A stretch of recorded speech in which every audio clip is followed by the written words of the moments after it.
basically the new account has luck sacked because, you know, again, we're operating this as if it's a new player playing the game. Obviously, I have my like veterancy and knowledge of the game, but I've been trying to treat it completely free to play, not really give myself advantages.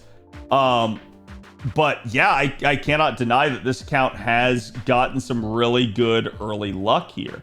So we managed to already pull on the other banners here.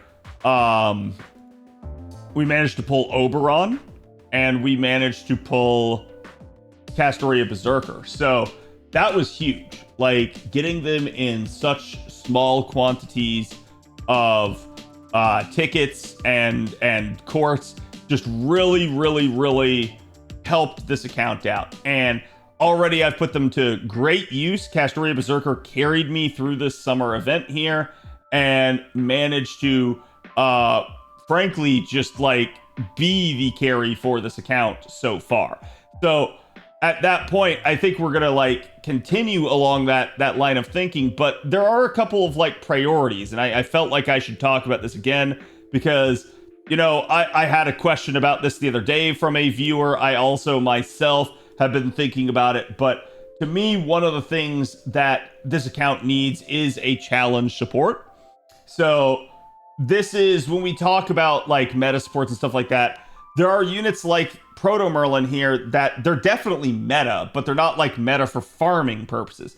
They're meta in a different way. They're meta for challenge fights. And the reason why is because they're very excellent at sustain and damage mitigation in some way. So Proto Merlin has party-wide invincibility for 1 turn, which means you can soak up an NP unless it has like buff removal or invuln pierce. You should be good. She also has max HP up in her NP, which allows her to heal the entire party. So she has some very good things on top of giving the entire party charge per turn. She has some very good things in her kit that really allow her to both flourish and keep the party alive down the stretch of a fight. That is somebody that you're gonna want to have in your account at some point. You don't necessarily have to have Proto Merlin. You go get original Merlin. He's very similar to her, but he's Buster focused, whereas she's arts focused. Proto Merlin makes the most sense for me because right now my damage carry is Castoria Berserker, who is arts. But I do have other units like Ace that are still Buster focused. It's just, in general, I do need somebody that can take care of the party, and right now Merlin's not on rate up. So she is a very excellent option. But besides that, we are going to be getting more of the summer banners. Now, this is the second summer banner for this year. Definitely some decent units here. But I basically skipped over this one knowing that these were coming because the next banner up will actually be Ibuki Summer. And she is an AoE Berserker, which could be our AoE carry for farming purposes. She's 50% charge AoE arts. Really good if I can manage to get my hands on her too. The problem that I have to factor all this in with is that the third upcoming banner here for the summer rerun units is also Summer Scotty, who is the game's premier quick support.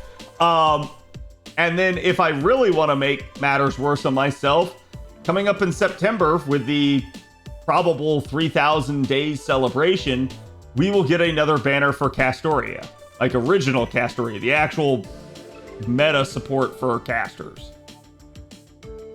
So, man, there's a lot of stuff I want to roll. I'm going to go with Proto Merlin for right now, and we'll think about what to do depending on how this one unfolds. Now, again, just to prove to you guys, it's completely free to play. There are 0 paid courts. I have never purchased anything on this account. I don't have 10 tickets. We're actually probably right here going to have... Actually, the reset may have happened. Let's go check because it's after 8 o'clock. So I can probably go in here and exchange mana prisms and see. And sure enough, there's 5 more tickets I can buy. So at that point now, I can come back in and do 10 tickets. So that just gives me a little bit of extra. And that's something you can hinge on at the end of the month. It's always going to reset. Weird difference there is that the Rare Prism shop doesn't reset at the end of the month. It resets like every 15th instead of on like the 30th or the 31st. So, but it is what it is. So again, that gave me the 10 tickets. So we'll go ahead and we'll start with these. I forgot about the reset. Thank you. Yeah, it's all good. But no, this is a difficult conundrum, and I'm just at this point with how lucky I have gotten. I am just hoping I get Proto Merlin. Okay, I don't expect anything, but if I can manage to get her, that's excellent. I love that we get Diarmid. I'm actually surprised I didn't have Diarmid on this account at this point. Diarmid is sadly not that good of a Lancer. He's not terrible now, but like there's really no major reason to use him, and there are several other better single target Lancers, if you ask me, that you can go after from a 3-star standpoint.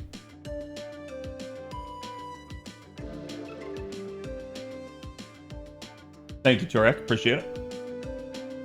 Is this the alt account? This is the alt account. AKA the new player account.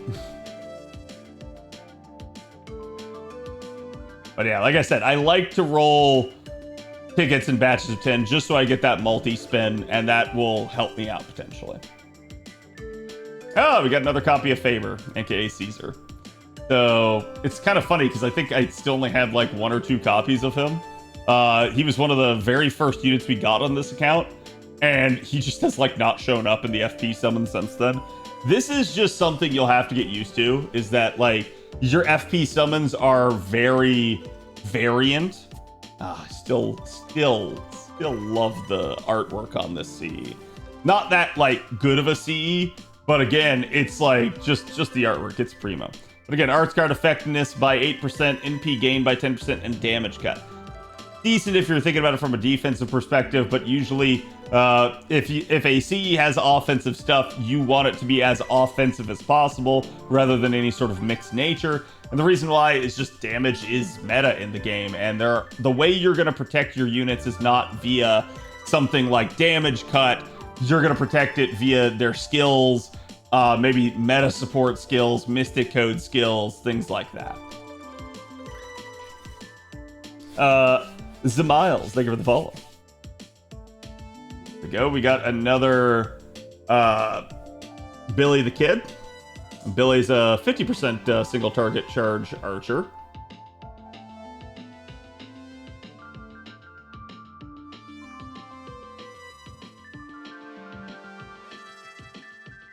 I was offered a job. Hey, congrats.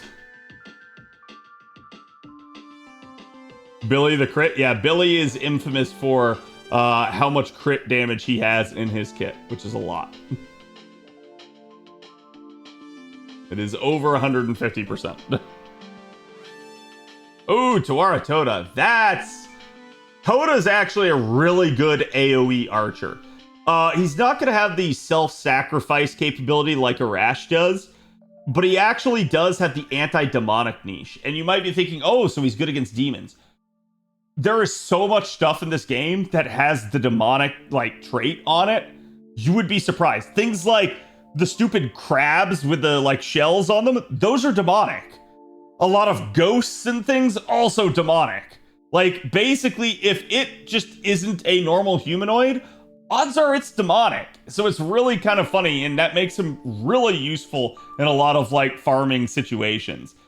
He only has like 10% charge, but it is what it is. And I'm gonna say at the end of the day, he's just kind of someone you work in as a unit that can take out a wave.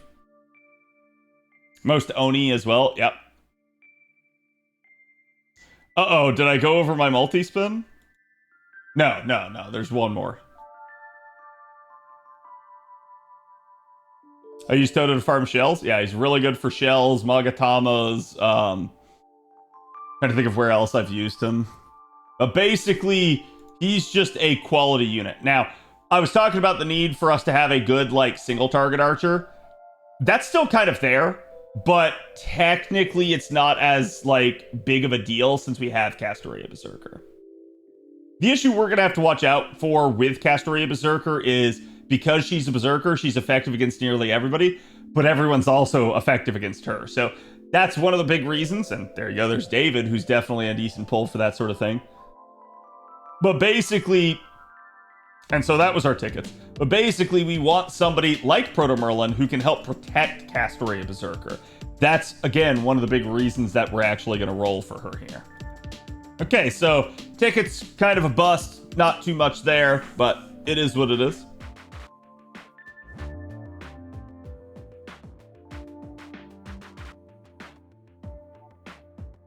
Now, the 4-star on right up here... Ooh, another Tota. Excellent.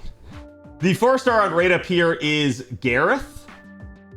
She is... It's basically her summer form. Her summer form is honestly, unfortunately, not that good. She's severely undertuned for damage output, which is a big sad. Really cute character. I do like her. But God, the devs have done her dirty. They really need to improve her. So... in that regard, the 4-star here, not the greatest, but if we get her, we get her, and I'll try to make use of her. Another David. At least we're getting, you know, kind of copies of the 3-stars, if nothing else. A lot of servants here. Lancer? Finally! He finally shows up. Oh! So the same thing happened on my main account years ago when I started. It took me like over a month. I think it was like 3 months into playing the game. I finally got my first coup. Coup, like OG coup. There are several forms of him. There is coup, coup prototype, coup alter, you name it. OG coup, the original, the one that we just pulled, is basically the best low-star Lancer in the game, by far. There is nobody that really rivals him. He is what we consider a cockroach. He's a very difficult to kill unit because he has a multiple times dodge, and he also has guts, and he also has a cleanse.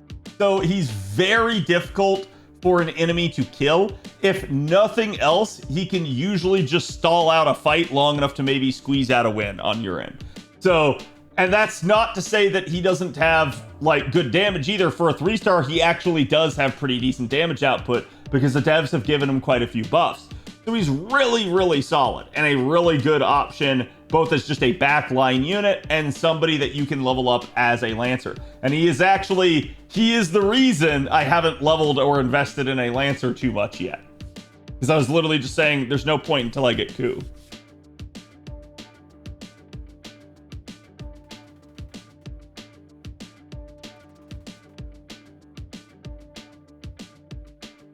Grand Lancer, yes. Yeah, so this one, the original Fate Stay Night, Kukulun.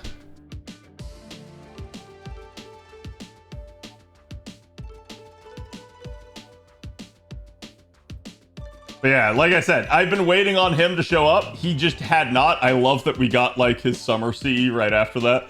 So that was like, this was actually, believe it or not, a min roll. The only 4-star item we got was this one CE. And this CE, actually, it's not terrible, like all things considered. NP gauge by 3% per turn, quick card effectiveness by 3%, and NP strength by 10%. Split stats, though. So it's like, it's not terrible, but it is what it is. But this is basically a min roll. But by God, did we get a lot of servants here? And absolutely one of those, fantastic. I am happy to have him.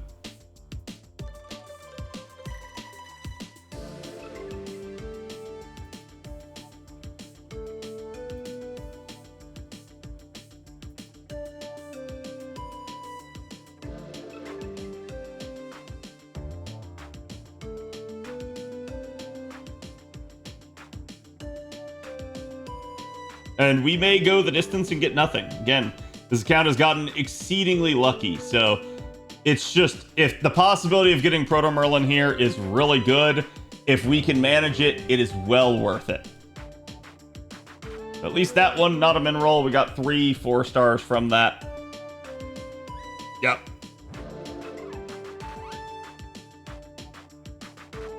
Oh, we got the 5-star C. If I recall, that one is significantly better than all the other ones.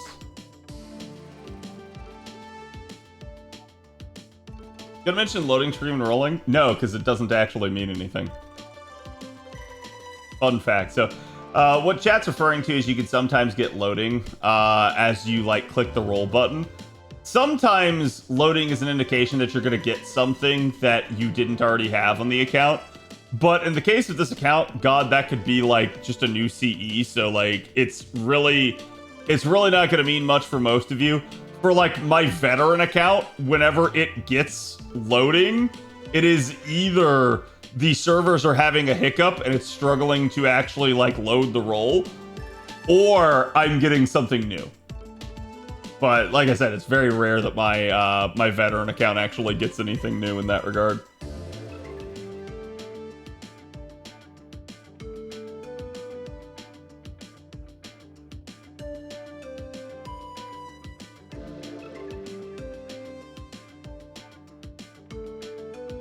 Okay, so let's see what was the 5-star C we got here. Twin Tails.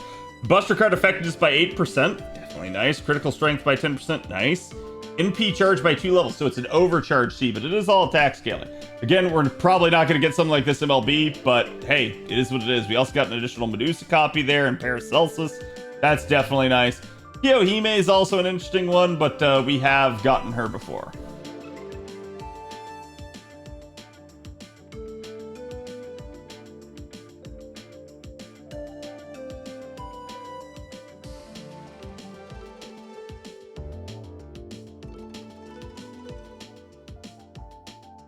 Has the luck run out on the new player account?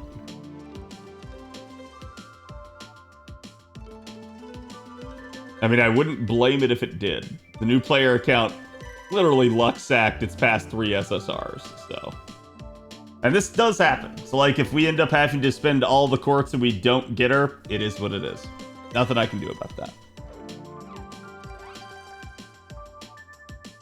Now, there's also some, like, permanent Cs that you can get that are really good for your account. Like, obviously, I'm getting old event C rate-ups, but there are definitely old Cs that are worth mentioning, particularly of the 5-star variety. If you pull a 5-star C, you should definitely look at what it does, because some of them are very strong. Things like Kaleidoscope or Wizard Marshal, which is the less effective version. Things like Black Grail, which is amazing, but even then it has other things like Heaven's Feel that are less effective of it. Angel Song's a 4-star variant of it. So like, there are some really, really good craft essences out there that, regardless of the banner, can show up, and they're well worth investment. Rising Mud Rain, yep. Now, what's interesting about this game, though, is that when it comes to welfare stuff, the welfare CEs, so Royal Presence is also a decent one, but the welfare CEs that you get, so things that you're not going to get from rolling, but again, things that you might get in the Mana Prism shop, or things you might get from an event shop as a reward, the welfare CEs have a tendency to actually be quite good. There's definitely not every single one of them is good, but some of them are actually meta. So it's really, really a good idea to look at those and make use of them. And the reason why is because they're usually some sort of like 50% charge hybrid. If a CE from an event that you see has 50% charge, you should definitely make sure that you get it, especially as a new player, because some of those are super nice for your account. And a lot of the game right now, for like the end state of things, revolves around players either starting from 0% charge and 3 turning, or starting from 50% charge and 3 turning. There's also scenarios where you maybe use multiple damage dealers and stuff like that. But again, in those sorts of scenarios, 50% charge is really, really good. And the methodology that you should probably understand is that usually the more charge that a CE has, the easier it is to get to an NP. But the less damage output that CE is going to have on it. Meanwhile, the less charge that it has, the more damage output the CE might have. So it's just a simple like resource trade, basically. And so at that point, you can say, yes, having more charge, especially early on in an account's life, gonna help, because you're not gonna have a whole lot of like charge support to really get units brute force kind of to a noble phantasm. But if you do have charge support, then you can start starting with less and less and less. Kind of how you guys have already seen me do when I'm doing some of the farming nodes in the account. There are times where you can just start either from 0 or manage to kind of like start from 50% and either work your way through in a 3 turn, or maybe like, you know, it gets to be a 4 or 5 turn depending on your setup, right? but it's really, really good, at least for you in the short term, to keep an eye out for that stuff. Long term, you'll definitely get them. That is, like I said, one of the best things about FGO is it's exceedingly generous with its welfare units, with its welfare craft essences. So the fact that so many of those are meta is so nice. It's really, really a good thing.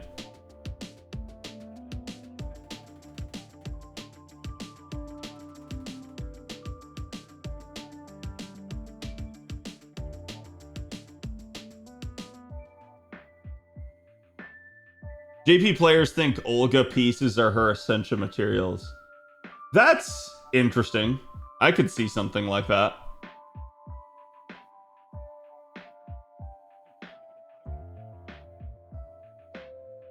Where's the gold servants? Hey, like I said, it's a Count Luxac, so I'm not going to expect it too much.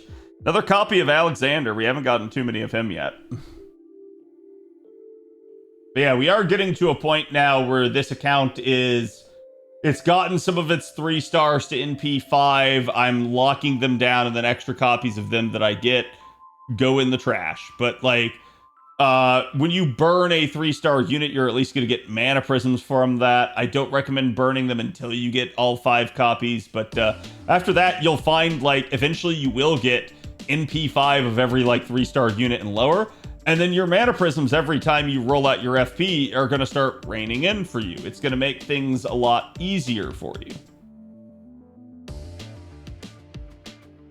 Time to learn a very important lesson on FGO disappointment. Yeah, I mean, this could be the roll session where you guys get to see the reality of gacha, where I don't luck sack and I don't get anything. And again, we do not have pity, so I cannot save to it. Oh, the Vessel of Desire is very, very good. This is a 4-star CE, but it is a really, really nice CE to have. And I'll show you guys why in a second. FGO 101, yep. So the good thing is FGO, like I said, is generous with its welfare stuff. The bad thing is FGO's gacha is, and always has been, just brutally like fair. And what I mean by that is that the rates are what they say they are. There's no like shifting values or anything like that the deeper in you roll. They just are what they are. There is a pity amount. That pity amount, as we've already mentioned before, is 330 spins, but with the 11 spin, that's basically 300 spins. It is what it is. Like, so it is a problem in that regard, but it's something that I think a lot of FGO players are used to. And at least the game is pretty generous with the currency that it gives out. Okay, the Vessel of Desire is 50% starting charge at MLB and 15% NP strength at MLB, plus all attack scaling as a 4-star C. So this is actually a really, really good one. If I can manage to get to this MLB sooner rather than later, that will be fantastic for this account. You can see we are definitely running out of quartz.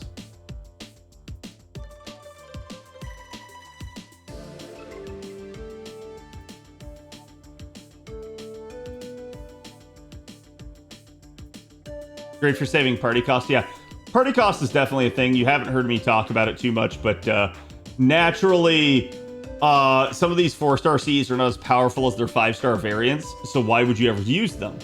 Well, maybe you don't have the 5-star variant, obviously. Or maybe you have the 5-star variant, but you don't have the party cost to fit it.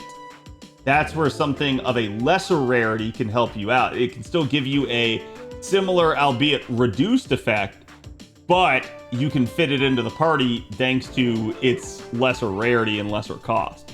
So that is one of the things that you always see people gripe about party cost in FGO. People want way more party cost, but quite literally it is a balancing mechanism, and that's why it's there. It's designed to make you occasionally use a low-star unit or a low-star CE, maybe even just on your backline, but it's like at least that way it keeps them relevant and good. Oh my god!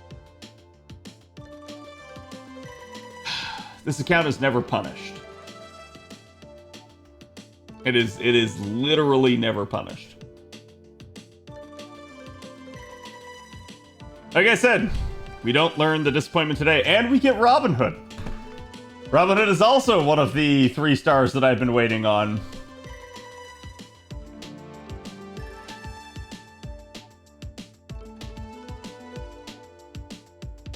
Yeah, so that was still only 270 quartz, which is not average still. So, like, we are still below average for that. But yeah, I mean, this account is basically as lucky as it gets at this point.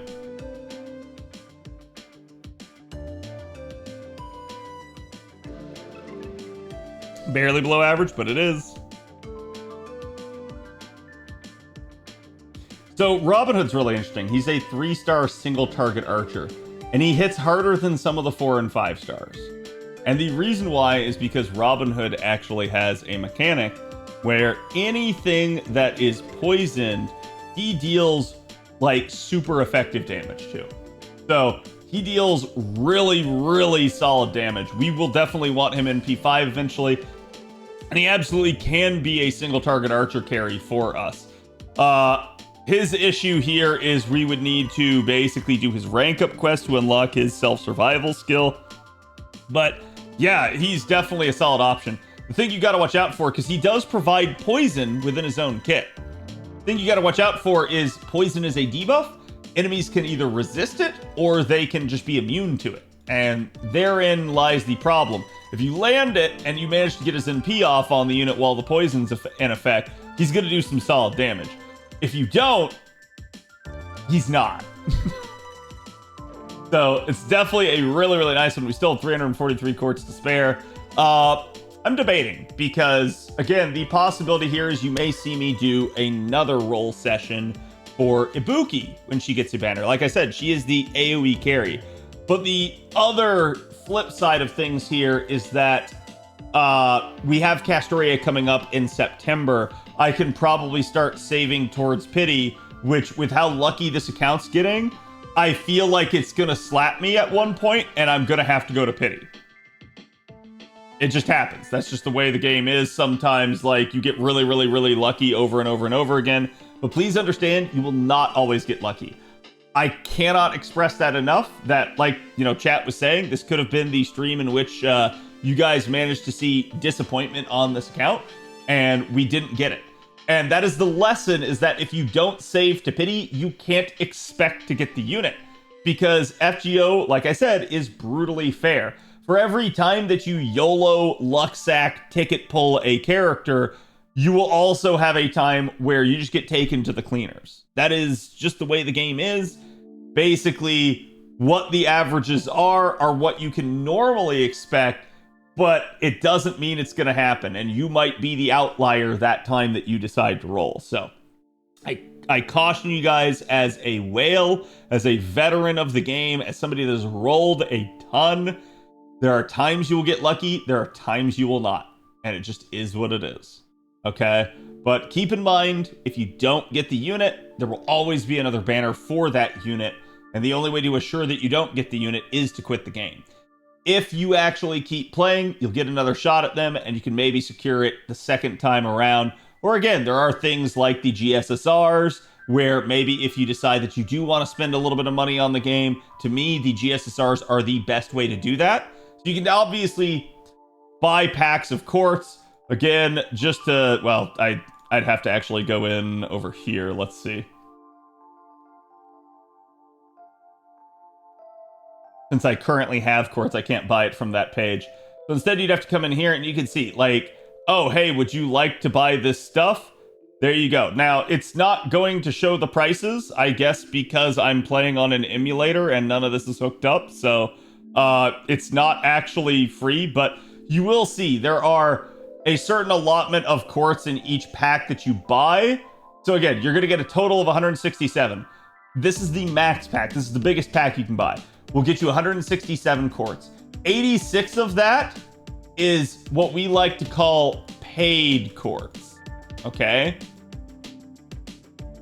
81 are free bonus quartz. This is free quartz. Why am I making this distinction? Because when you go to purchase a GSSR or the Destiny Order summon that happen at like anniversaries and stuff, you can only use paid quartz. And the only way to get paid quartz is from spending money on the game. Otherwise, every other quartz you ever earn in this game will be free.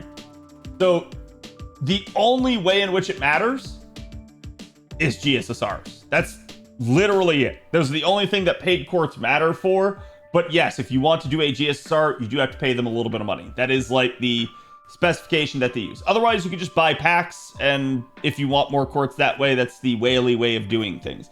Naturally, I've been running this account free to play, so if you're following along with me and trying to do stuff in the way I'm doing, you're not going to be spending any money.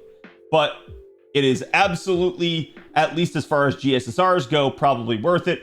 GSSRs usually cost you about 15 paid quartz. So there are a couple of ways you can do that. For instance, you could buy a 12 pack and a 4 pack down here together. Sorry, it's technically an 18 and a 5. Would get you the 15 paid quartz that you need. It'd actually be 16 here. So that would be one way that you could do it. Or you could maybe just go ahead, and usually what I do is I say, if I'm going to buy a pack, I may as well buy the max pack so that I get the biggest bonus and biggest rate of return. And then you could just milk the rest of that pack out on like other stuff. But it's up to you to determine how you want to handle that and what your spending habits are. Obviously, with me talking to you guys about this, I should probably mention the fact that, you know, gambling is addictive. Gacha games are gambling to some degree. So just never spend money that you don't have. If you can't afford, you know, this week's rent or this week's groceries or anything like that, don't be spending money on a gacha game. It's not good for you. Just instead, always pay and play within your means. Do not try to, you know, basically don't get caught up in watching what other people do and thinking like, oh my god, I need to pay, I need to keep up. This game, like I said, it's very generous with the amount of quartz it gives out. You can see just how much quartz I've already accumulated on this account, how successful I've been. You might not be as successful as me, but your luck will come. Okay, maybe not today, maybe not tomorrow, but it will come eventually. You will also have points where you luck sack on your account, and you'll be doing very well if you do. But again, it's just the way this game works. Like I said, the gacha rates are what they are. But yeah, so due to the fact that we're playing in A, we know the upcoming banners. I know there's probably going to be one coming out tomorrow, I believe, for Ibuki. That one, so the question is, do we roll Ibuki as an AoE Berserker whose arts and has 50% charge, or do we save for the meta support that is Castoria in September? I don't know. I think regardless, we're going to save for the meta support that is Castoria. She's absolutely something that this account wants. She is obviously the normal form of this lass right here, the summer form of her. The summer form is a single target offensive berserker who's really, really strong. The original form is a meta support caster, so don't get them confused, because I know the way FGO handles things, it's very confusing. But basically, we definitely want that meta support caster. She's really, really strong. She is arguably the strongest unit in the game, just due to her support capabilities. So she's a unit that I would advise every single player try to pick up. It's not like it's game over if you don't get her. It's just she will make your life in this game way easier and way better. How'd you get it to be $0? Like I said, it's just a display error because I'm playing on an emulator and I don't have any sort of like credit card or anything hooked up. So we'll definitely save for her. The question is, do we dive off some and go after Ibuki? And in that regard, I don't know. It really depends. I feel like obviously there's still some quartz I can gain. Once we're done with this event on NA here, we will probably go back to just advancing story, because that's like something I really do need to do. But yeah, it's like we're getting there. We're close to being done. I just have more stuff I need to do in that regard. Actually, hold on. How much of this do I have? Go ahead and exchange some of that. So we're getting more leaves of evocation for that stuff. Like I said, there will be another evocation festival coming up in September as well. That'll get us Summer Kuro. It could definitely be something we can go after. But I think we already have enough leaves that we could probably consider getting another option. Because remember, when it comes to welfares, we basically need 200 for the base. We then need, again, 200 per additional copy. So there's 5 copies per unit. So the base one's 200. So you're going to basically need 1,000 for all 5 copies. From there, you will also need their ascension items, of which you need 4. So essentially 1,200 of these per unit. Now, you are going to get evocation leaves from events. You're also going to get them from logins and doing your like daily stuff. So in that regard, we are almost at the amount that we could get like 2 more. Okay. The thing is, I haven't talked to you guys about servant coins, and there is some value in getting servant coins for specific units, because one of the things that you do with servant coins, well, actually there's 2 things basically. The first is you grail a unit beyond 100. So that would be grailing them to 120. The second use of servant coins would be unlocking one of their 5 appends. The thing with this is, NA only has 3 appends for each character at the moment. Appends 4 and 5 were added at a later point, which is going to be basically next year's anniversary for NA. So it's pretty much a year away from the recording of this video, but definitely something that you guys should be aware of. Now, I haven't talked to you guys too much about appends, but like I said before, again, appends are just kind of like some additional added passive effects for a unit. So let's take a welfare that we just got from the event, Nocnaria here. You guys can see your first append here is extra attack boost. This increases the extra attack card's effectiveness by 30% for yourself. How do you get an extra card? Well, in order to get an extra card, you have to have a Brave Chain for the unit. What is a Brave Chain? Brave Chain is 3 of the same cards for a unit. So like, it doesn't have to be 3 busters. It just has to be 3 cards of that unit. So 3 of Nocnaria's cards would result in a Brave Chain. So basically, it could be like Buster, Arts, Quick, and then you would also get an extra attack after that. Any 3 cards from the same unit will generate an extra attack. What this is saying is this will increase the extra card effectiveness by 30%. What does that mean? That is 30% more damage. But it's also 30% more star gen, NP gen, you name it. So it's just overall performance of that card. So it's really, really strong, really a good thing. We'll go ahead, we'll skip to the third one here. The third one here is anti-lancer attack aptitude. What this does, this basically just confers an extra 20% damage against units that are the Lancer class. She's a foreigner, which is an extra class. It specializes in killing berserkers and pretenders, which are another extra class. Does not specialize in killing Lancers. So she's neutral against Lancers normally. This is just saying, hey, you're going to get a little bit extra damage if you were to take her against Lancers. Usually this is not the best use of your coins. There are some really like niche scenarios where like this is actually super powerful to get on certain units. But for the majority of units, you can assume that the third append is probably not that good. Usually when it is, it's because it's anti-berserker, which berserkers are a very common enemy type that you find. And you would potentially use that unit against them. Or if it's like, for instance, if we were to look at Mordred Saber deals extra damage to Artoria-faced units. Well, that sounds really nice, right? A lot of Artoria-faced units are sabers themselves. Mordred's third append is anti-saber aptitude. So it actually doubles up with her natural niche that she already had. Is it good? Is it something you should spend coins on? It's nice. There is some synergy there, but it's probably not something you should go with over maybe some of the other choices. And then the second one here is Load Magical Energy. This one is really, really strong. I highly recommend for most people that this be the one that you get. This basically just starts the unit with more charge. And yes, this is additive with any other source of starting charge. So if you had a CE that gave 50% starting charge at the beginning of battle, and you have Load Magical Energy unlocked, you would then get 60% instead of 50, because this 10% would get added on top of it. And this is just to unlock these effects. So let's go ahead. I'll show you. I'll unlock this.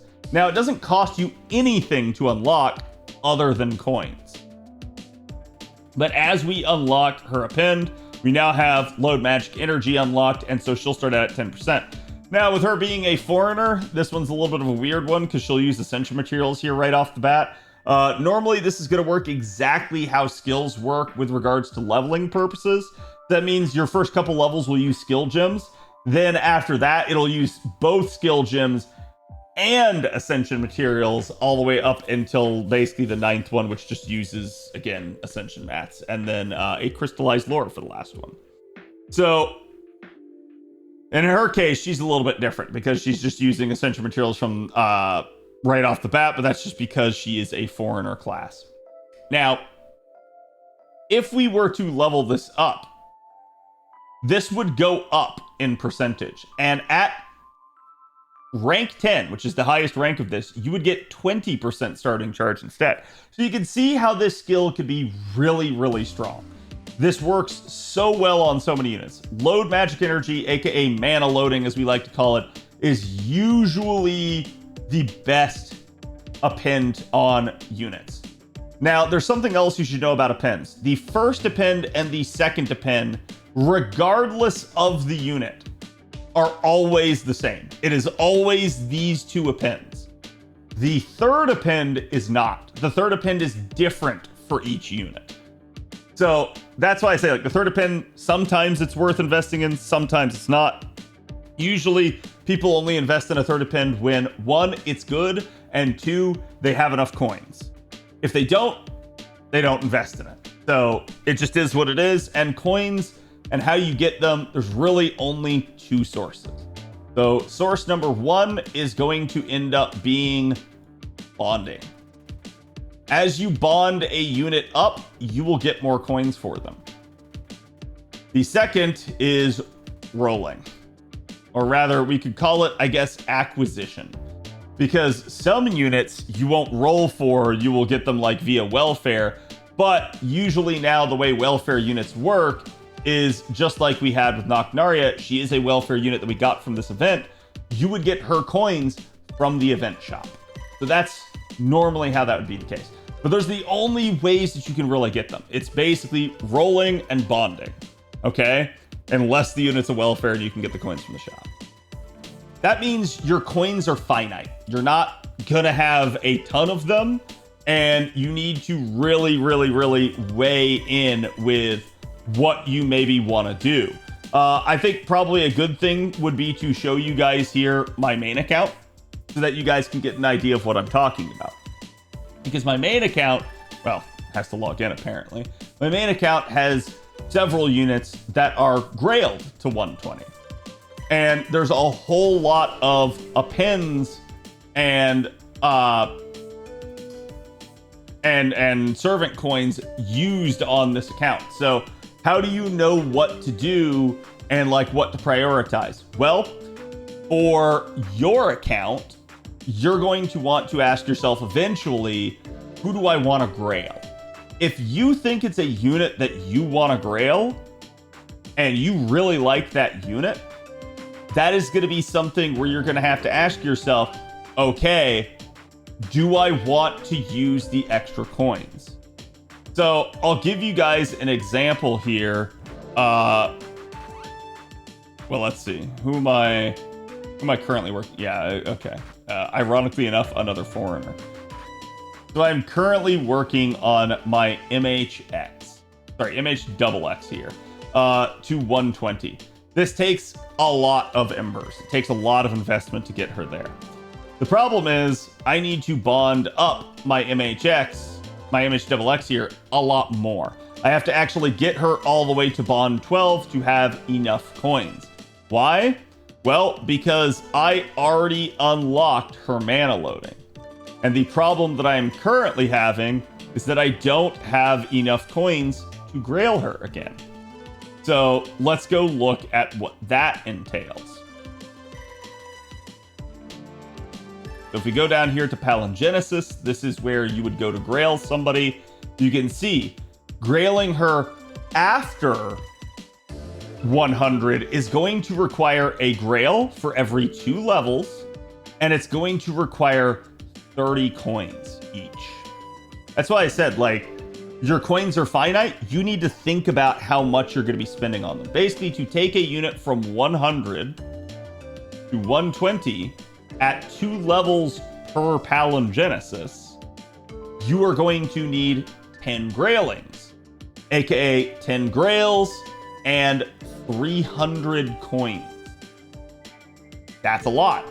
But then you have to consider that appends cost 120 coins per append. Also a lot, and that will add up fast. Some people choose to solve this by rolling more copies of the unit beyond the 5 copies that is basically the game's maximum. I don't think that's a good solution, and I'm going to tell you why. Let's go look at my other account. This is my JP account. Now, my JP account it's frankly cracked too, and it's done a lot of stuff over the years. It has a lot of 120s and stuff on it as well. But JP as a server is 2 years ahead of us. But why am I telling you that we need to go look at this? Well, for instance, let's go look at appends, right? You can see some of my appends on some of my units. I just have a ton. In fact, you can actually see my main waifu here. I have a little bit more for this. I have enough coins to do another append. Now, I could go after her attack damage aptitude. In this case, I believe it's rulers? Either rulers or riders. I don't remember which one. Again, I can't read Japanese, so you'll have to forgive me. But there's also this 5th append. Now, like I said, JP has 2 more appends that you guys don't have. These are the same on all units as well. It is what it is. Just understand that there's even more coin usage kind of there. Here's the thing. I could spend the coins to unlock this, okay? Or I can come down to this new section. You won't have this section on NA yet. This section is called Append Exchange. And what this section basically is going to do is it is going to allow you to actually be able to shift what your appends are. So, oh man, I don't like my mana loading, and I really wish I had this other append instead. I can literally select my mana loading, select the append I don't have, hit this button, and you can see what it's going to do. It is just going to transfer it over at no cost to me. And I will maintain the levels. And you know what? Oh man, I made a mistake. I shouldn't have done that. I can go right back. This is why you really don't need to roll the extra copies usually. At least not beyond the game's intended 5 copy. JP has fixed a lot of these issues by allowing us to move our appends around. So this makes your coins stretch a little bit further, and you can kind of keep them primarily focused on the ones that you actually need. But naturally, you're going to run into some problems where you maybe just don't have the coins, you don't have enough to grail a unit, and you sit there and you go like, man, the only way that I can think of really to get out of this is to roll another copy. Bonding can take you a while, so it is what it is. Some people will just kind of tough it out and they'll get it eventually. Other people will choose to kind of give in and roll those additional copies. To me, the choice is yours. I personally don't feel the need or desire to roll beyond the game's intended 5, but I'm going to say, like, you know, don't let me dissuade you from having a good time with the game. If you think that's fun, go for it. I just think usually that sort of thing is like a very like whale-centered tactic. If you're operating free-to-play, you definitely don't want to do that. But again, it is what it is, and I'm going to say, it really just boils down to prioritizing resources to the units that you want them to have them for, and for the purposes that you want them for. So servant coins being a limited resource, you need to make sure for every single unit that you have that you use your coins appropriately. Now, there's technically a third use of servant coins, and I didn't talk about this, but part of the reason I didn't talk about it is because, well, you're not going to get access to this until you progress much, much, much later in the story. But there is this little thing down here called Grail Casting. And this is on the JP server, so you won't necessarily be able to read. Basically, you can spend up to 2,000 coins to 3D print a Holy Grail. This is basically a coin recycler. If you have coins for units you don't care about, you can come in here and you can do that. So for instance, where you're going to start having a lot of extra coins is going to be from things like your low star units, where you go like, hey, I've already unlocked all of their Appends. I don't care to grail them, but every time I keep rolling out my FP, I keep getting more copies of them and thus more coins. Well, what do I do with all those coins? You can start throwing them in here and basically using that to cast a grail. Now, I haven't done it for the month, but let's see here. So for instance, you can see some of these I have very little because I've already spent the coins from them. Others I have a ton still. So like for instance, if I wanted to, I could take all of these because on this account, I know I've literally unlocked everybody's Appends that are low stars. And I could just go ahead and throw their extra coins in. Now, the thing I'm going to tell you guys is if you're going to do this, try to make sure that you do it with 3 stars and lower. Don't do this with like rare limited units, 4 stars and 5 stars that you can't easily get extra coins for. Similarly, some of your 3 stars and lower are also rare and limited. So don't like only do them on the permanent 3-star and lowers that you know you have enough. And so it's like, okay, there you go. I've now put in 2,000 coins. You can see it fills up the gauge, and out's gonna pop a grail. Only thing you really need to know about this is don't spend coins unless you can hit the 2,000 coins. Why?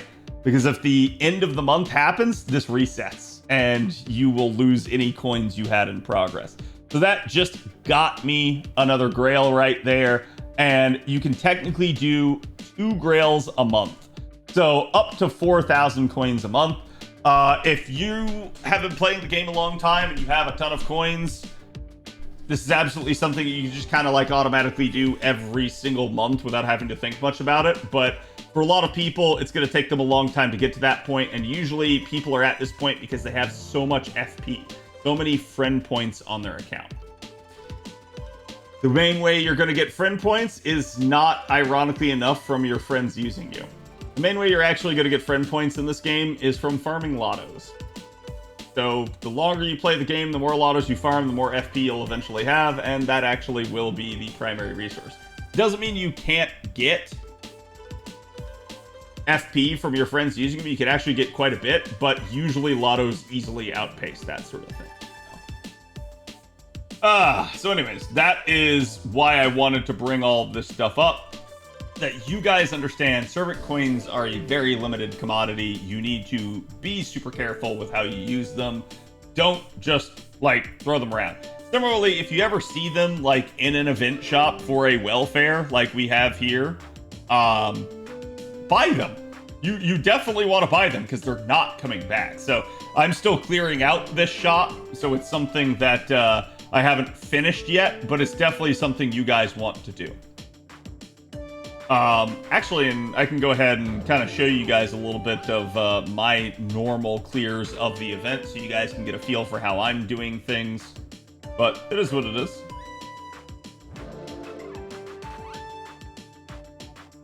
Luring skills? No, luring skills is not a whale tactic.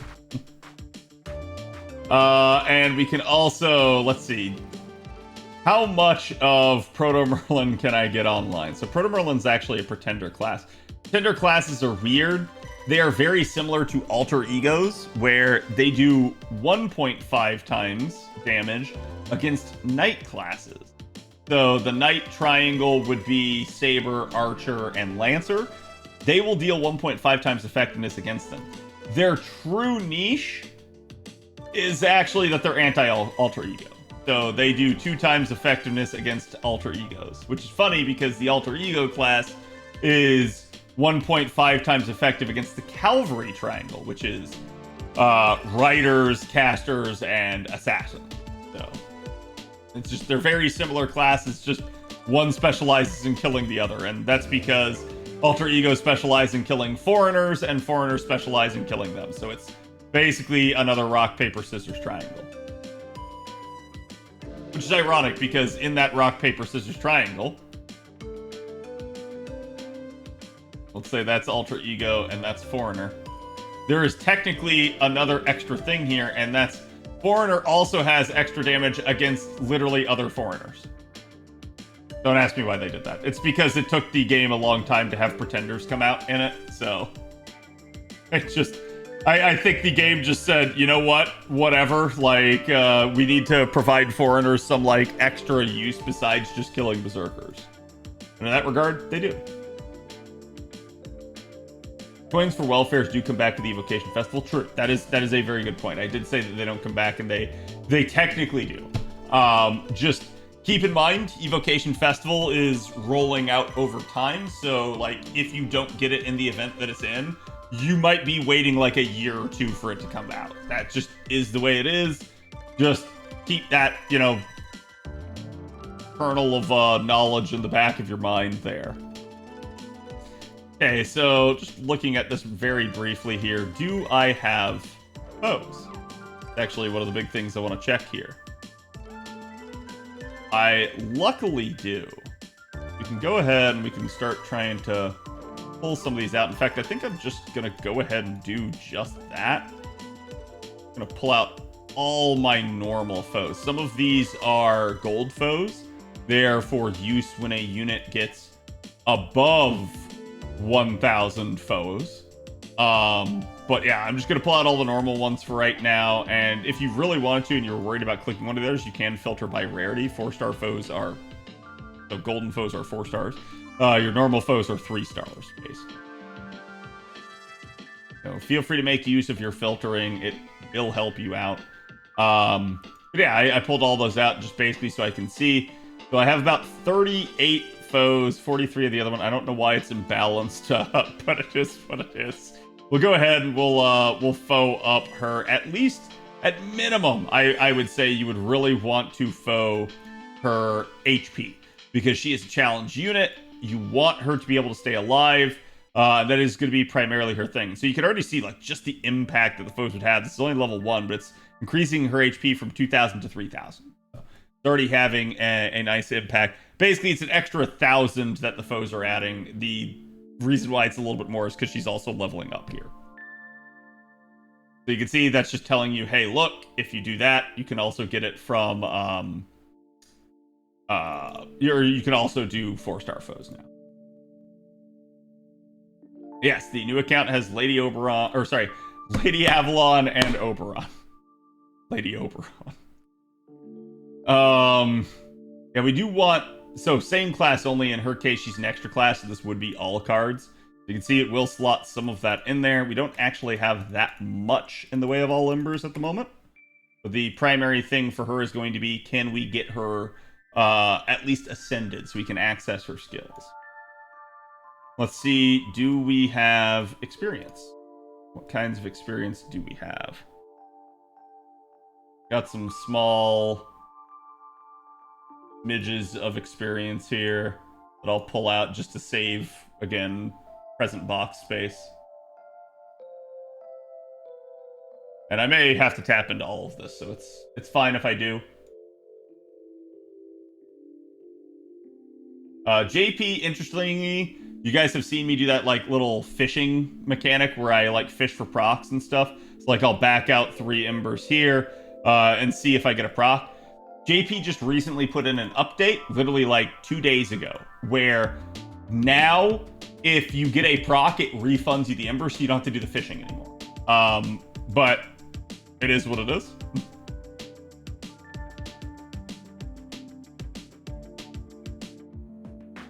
I think I'll skip Lady Avalon in favor of Scotty Ruler. Yeah, I mean, like, it really just depends on what your account needs.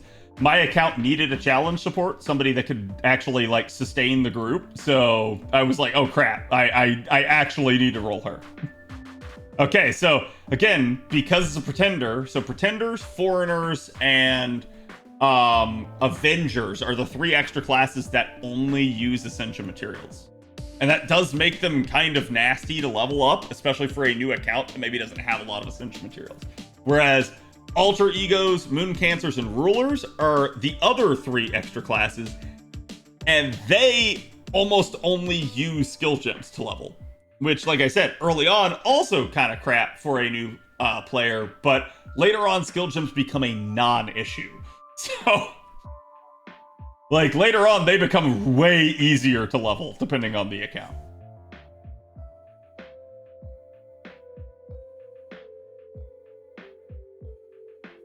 Yeah, basically, Lady Avalon, like I said, really good at sustain, party-wide protection, keeping the party's whole entire engine going. She generates stars, she generates Noble Phantasm for everybody per turn. It's just super nice, right? Ruler Scotty is basically the game's premier quick support at the moment, and just is very offensive. So it's really, really nice in that regard, and it's why I say, like, yeah, I can't fault somebody for making that choice. It's not like what I'm doing. What I'm doing is objectively correct for my account. Somebody choosing not to do what I'm doing and to go after Ruler Scotty may be objectively correct for their account. I really, like, without knowing more, I couldn't say.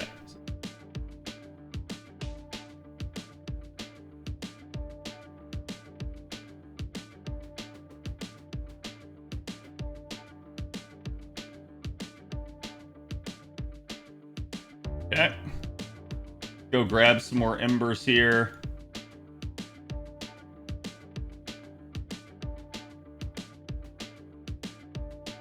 And really wants to connect. I think I'll also grab the 55 stack here. I don't know how it's a 55 stack, but that should be enough to, like, at least get her leveled up.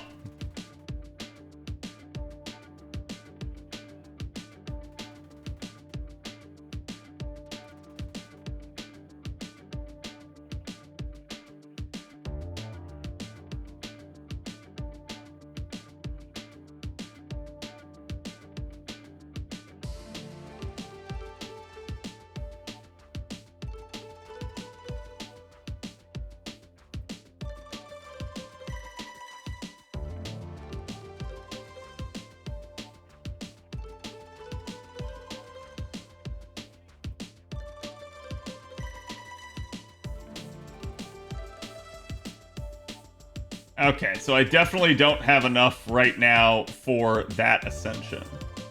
And she's only through her first two, so we actually do kind of need to get her through this ascension. Because, yeah, we don't have access to her third skill, which is her party-wide protection skill. So I at minimum need to get her through this. So here's the thing. Aurora Steel is from LB2. And again, you guys can look this up. If you're ever curious, look up what the name is, then go, like, look it up on fandom or somewhere else so that you guys have an idea of where a material comes from, right? But so that's from LB2. This is Fruit of Eternity. This is from LB5. I'm not going to gain access to either of these relatively quickly. This is the epitome of a use pure prisms. I've also fully bought out the essential materials in the shop on this account, so I know for a fact they are not present in the event. So let's go ahead. Let's take a look. We only have 117, so we got to be real careful here. And the way we get more pure prisms is by doing story. You can see this is a silver mat, so it's going to cost 2 pure prisms per. But the other one is a gold mat. It means it's going to cost 3 per.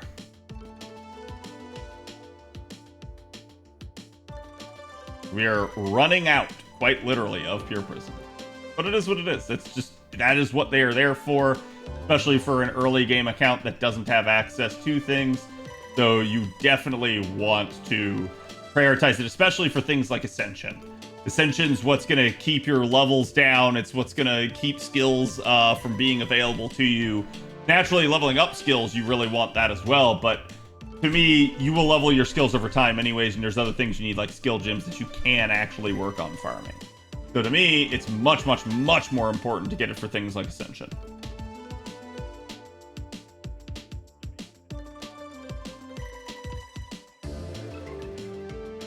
Okay, so we actually do have enough Eggs of Truth. However, I do believe I need Eggs of Truth for somebody else. Let me double check here real fast. Not him. Although they're both going to share that material, so that's going to be a little rough. Not her. She's stuck because we need chains, but chains we can get once we get to Camelot. And Camelot's not that far away at this point since we're done with London. So basically, we're going to start America, which is Singularity 5. Camelot is Singularity 6. I could have sworn there was somebody else I needed it for.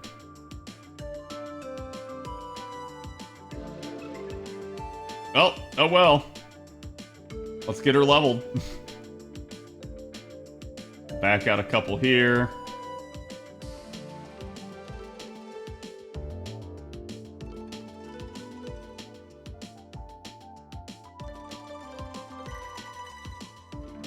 Was it Castoria Berserker who needed eggs? It might be. Like, she's leveled up to 90, so she would need some for her Appends, but that is actually not, like, the most prevalent of needs. I would rather have Proto Merlin online than have Castoria Berserker's Append maxed out at the moment. But I think that sort of thing is the devil in the details. But that's kind of what you have to ask yourself, is like, what would you rather? For someone like me, yeah, I would rather have a unit like fully leveled. And the reason she's Proto Merlin is because she's Merlin from Fate Prototype. It's not like she's like from before Merlin or something like that. It's just female Merlin.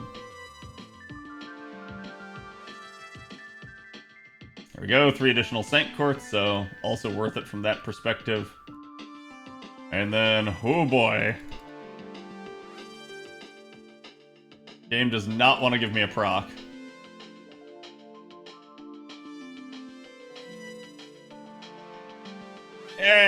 I'll leave her at 87 for right now. It seems like such a cop-out, but it's like I'd rather just not pull out those stacks of embers. We got plenty more to get. It's not female Merlin, it's everyone's little sister. Yeah. Actually, we can take a look, real quick look at her skills, and I can kind of walk you guys through that as well, because I don't... Like, again, she's going to be similar deal. It's going to be all Ascension mats for skills, so it really just depends on what the mats are. If they're easy mats, may as well do it. If they're not, we ain't touching it. Doesn't look like they're easy mats, so we ain't touching it. Yeah, we need a ton of Seeds of Yggdrasil, so that's going to be a problem. But the other thing is, you're going to be, like, overwhelmed with the amount of, like, Ascension mats that you actually need for a unit for their skills and stuff. Keep in mind, once you get a unit done, you don't have to do it again. It is what it is. We're actually over cap on craft essences, so let's see what I can do about combining some of these. Combine this. This is an event C, but I am taking currently so many CEs that it's probably a good idea for me to combine it. So I just MLB'd it. That will actually increase the number of drops it gives from +1 to +2 now, as you can see down here. So it's kind of worth it if you know that, like, you don't have space to fit other Cs. So one of the other things you can do is...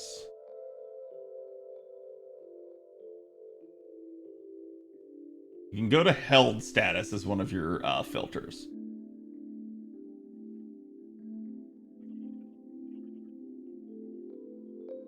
But now it's sorting, like, similar CEs by what they are. What we'll do is we'll combine some of these. Like, this is Hello Arctic, this is a prior events, like, CE. And some, even though it's from a prior event, it won't be bonus for the current event, but it may still be a good CE. So I do recommend keeping an eye on them, looking at it, seeing what the effects are. I do recommend at least keeping 1 MLB of every CE in the game if you can. Like, it doesn't mean you need to MLB every CE. It just means, like, rather than, like, getting rid of the craft essence or turning it into a CE bomb, like, basically just combine them and keep at least 1 copy. Do want more copies of Necromancy.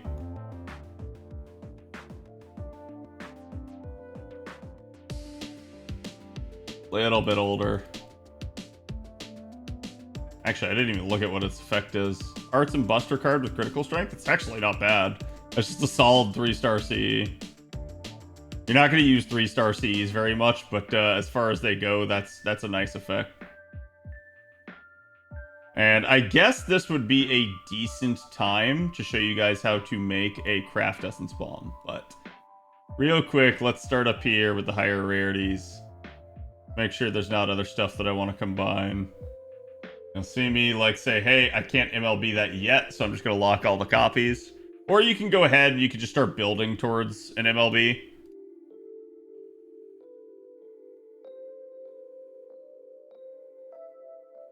This is just me locking Cs in preparation to make a craft essence bomb. Obviously, this is a little bit tedious when you first begin your account, similar to like the low star units. But trust me, this is kind of worth. It'll stop you from accidentally deleting something that you really don't want to.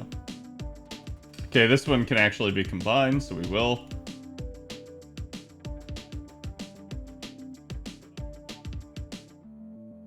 The reason it's saying equipping on one of these, I don't actually have it equipped. It's actually in my support list.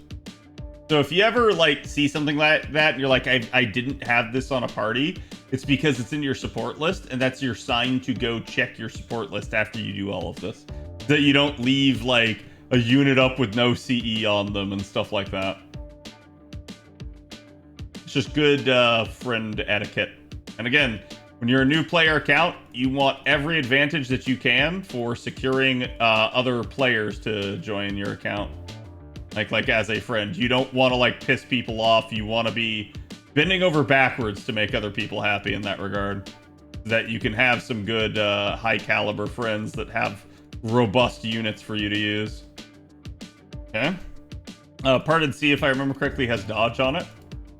So it's actually like a decent oh crap CE. Yep. Not like the best thing in the world, but hey, it's like if you're worried about somebody coming out swinging on you and you not like getting any time to set up, that might buy you the extra time.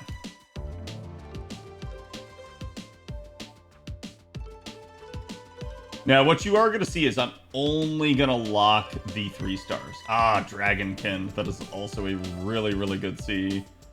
This is basically your 3-star variant of Black Grail. It's not that good, but in a pinch, it's better than nothing.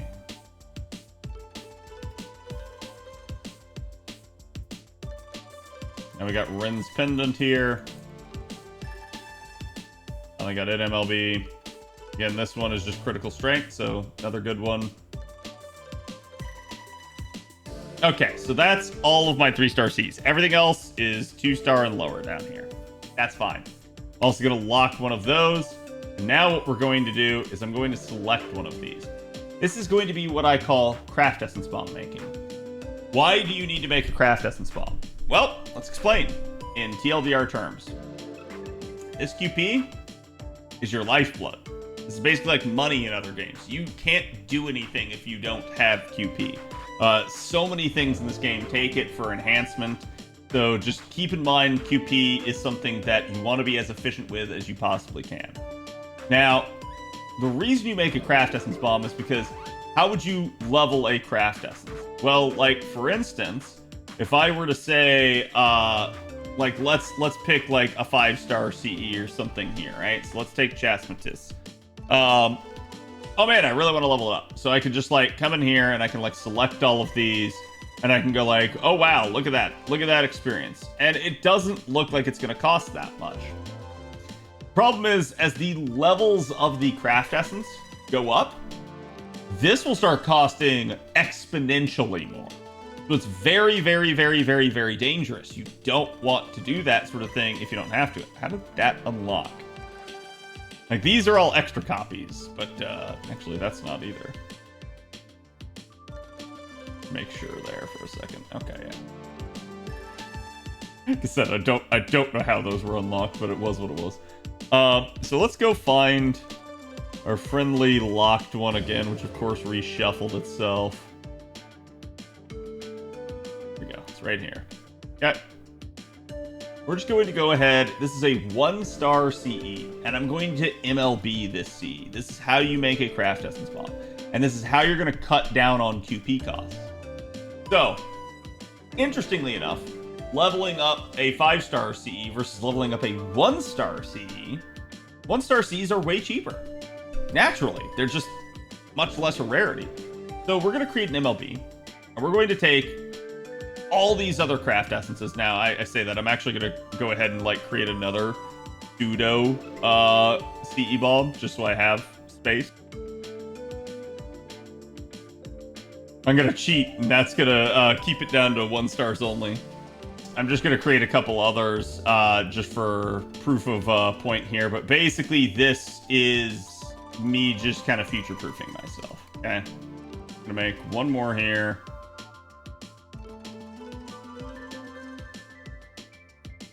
That'll give me time to, you know, roll out FP on more of this stuff. Okay, now I have 3 of these MLBs. That's not what's required. We only need 1. So we'll go ahead and we'll use this one. I'm going to take every craft essence now that I have that I don't care about. So we locked all the ones I did care about, which are all the 3-star and higher ones. And I'm going to take every other one and I'm literally just going to feed it. I'm going to feed them all into this 1-star MLBC. And I'm going to do this until I get to level 50, which we probably won't. Okay? But the idea behind this is every time you have to add craft essences to a craft essence to level them, you are using QP. Okay? And to a degree, that's fine. There's no like big issue with that, other than, like I said, the QP cost will slowly get more and more and more. Actually,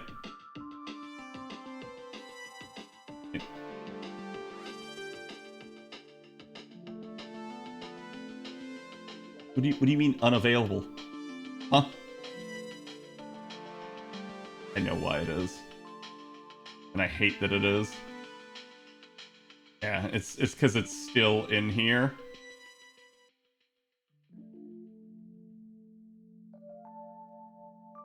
So dumb. I have to hit OK before it takes. Now I can lock it. God. That's one of those, like, small inconveniences where it's like, if you just don't do it right, the game's gonna keep, like, just making it annoying for you.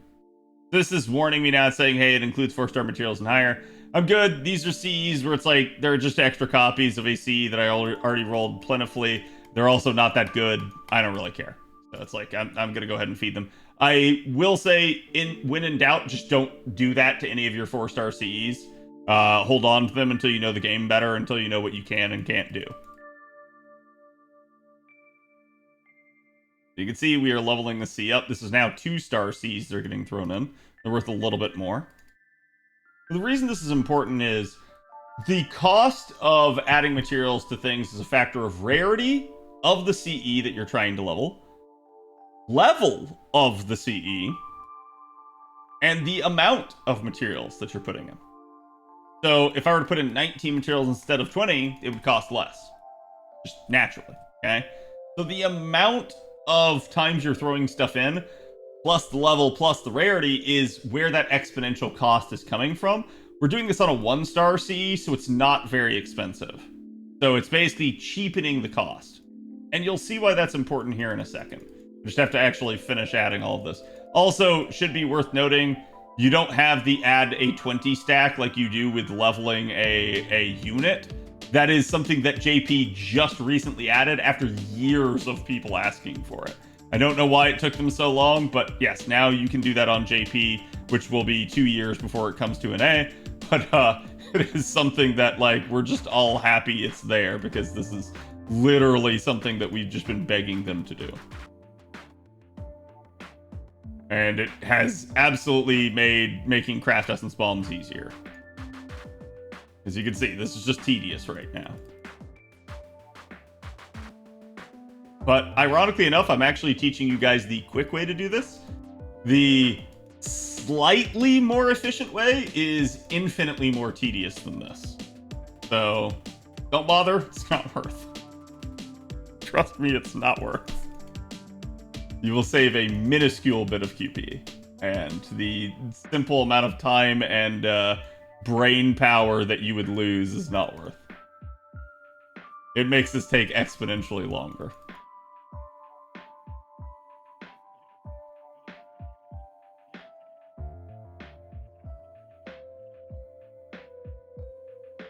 But usually the way you want to do this as well is you want to go, like, you add all of your 1-stars first, because they are going to get you the least amount of experience, You're gonna have to contribute the most of them. Then add your 2 stars, then add your 3 stars and higher in. Because as you get higher up in level to this stuff, you don't want to be doing what I'm doing right now, which is doing it with a bunch of 1 stars. It is what it is. It's not really that big of a deal, but that's just a way that you can optimize this more.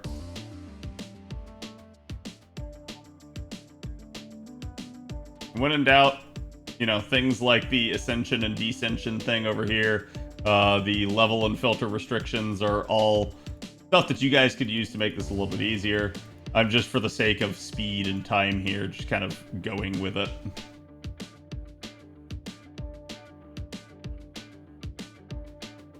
Okay, so we've pretty much used all of them. And again, we don't have enough to actually like do another full 20 stacks or whatever. We'll stop there. You can see I am getting some credit for leveling up a craft essence as one of the tutorials, so it's good. And it's good that you're doing this for the first time here with me instead of not knowing how to make a craft essence bomb, because I see people that have been playing the game for years that didn't know about that, and they have wasted billions of QP. It's not pretty. So, anyways, imagine this is level 50 out of 50, okay? It's not, but the reason I'm showing this to you now is let's go and we're going to go ahead and take this CE and we're going to use it to combine with something that isn't like a 1 star or anything like that. We're going to say okay, let's take, what would be a good CE for it? That's split stats. This all attack? This is all attack. Okay. So you can see an MLB 5-star CE that is all attack scaling. And how will you know if it's all attack scaling? It won't have any HP on it. But if it's all attack scaling, it's going to be at I think base is 500. And then now that we've MLB'd it, it's a minimum of level 15. And therefore it'll be at 711. Okay. You don't really need to care about that. We just care that it's all attack scaling. But I'm pointing out the numbers for a reason. You can see. So let's take this craft essence and let's say we wanted to enhance it. Okay. So I would unlock my craft essence bomb, assuming it's at level 50 out of 50, and I would go in to add it. Would you look at that? So I'm going to do this. I'm going to put this in here. This is going to level this CE all the way up to level 40. And interestingly enough, if this were level 50, this would level this all the way up to level 50 pretty much. So why is that significant? Well, leveling CEs gets exponentially more expensive. So ironically enough, it only takes 1 MLB level 50 CE bomb, like 1-star CE bomb to get a unit halfway. Sorry, not unit. To get a craft essence, an MLB 5-star craft essence, to get them halfway to their maximum. To get the other 50, it's going to take 7 more. So you see the exponential requirement there? Like getting halfway only takes 1. Getting the other half takes 7 more. That's how much it's growing and how fast. Okay? So, yeah, I mean, you can look at it as if you wanted to get the most bang for your buck, you could just put in 1. But you will want to level 100 some of these Cs because attack power is really strong in this game. But here's the thing. If you look down here, you can actually see the estimated experience. 1390 is the standard experience that I'm getting for adding an MLB 1-star CE. 1,082,000 is how much is actually inside of the craft essence. Why does this matter? Well, for 2 reasons. 1, basically accumulated experience cannot proc. So when you get a great or super success, you unfortunately cannot double this. I know that's bad. Everybody's like, oh man, imagine if you got a super suck and this just procced and you got everything out of this and you got to level CE up all the way just from that. That would be great. And that's exactly why the devs don't allow it.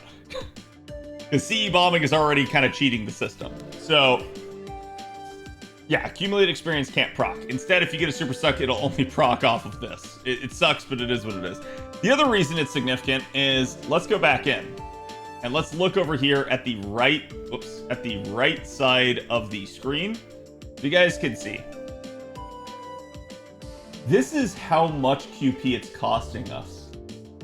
If we were to actually level this on its own, this might be like over $1 million just to get halfway. And remember just how much more expensive it was from based off what I said earlier. Like, oh, it's 1 CE to get halfway. It's 7 to get the other half. We're talking like 10 million QP to level a craft essence that way versus like, yeah, this will literally cost me like a pittance. This will cost me less than 100,000 doing it this way. That's why you make CE bombs. You are so much more QP efficient in doing it. And people will think like, oh, I don't care about my QP. Yes, you do. Yes, you do. As a veteran of the game, as somebody that is well ahead on their QP needs and basically doesn't actually care about their QP, even I still care at times. So trust me, you care about your QP. Okay?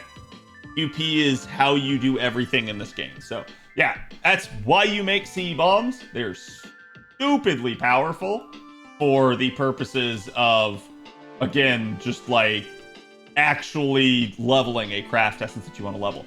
As for what craft essences you should level, usually only MLB 5-star CEs, and only if they're all attack scaling. Usually. There are some exceptions, but that's your general rule of thumb. Doubly so if they have nice effects like 50% starting charge, offensive stats, that sort of stuff. That's what you're really, really looking for. I can give you guys a really, really good example of a CE that you should level 100 if you get it and get all the copies. Okay? Actually, I can give you 2 right here in the Mana Prism shop. Okay? So this one, Golden Sumo, absolutely amazing. The CE is 50% starting charge in MLB and 15% attack up. Attack affects everything. Your normal attacks, your NP, extra attacks, you name it. So it's a really, really good thing. It is a strong C. It is not the strongest C in the game. I have seen people claim that, but there are plenty of Cs that are stronger than this. But this is still a very, very top tier CE. It's also all attack scaling. This is the epitome of a C that, yes, you should take this to 100 if you have it. Okay? Another one that I can show you guys is, actually, I said it was in the Mana Prism shop. It's technically in the Rare Prism shop. So assuming that you would get it, right? See if I can find it.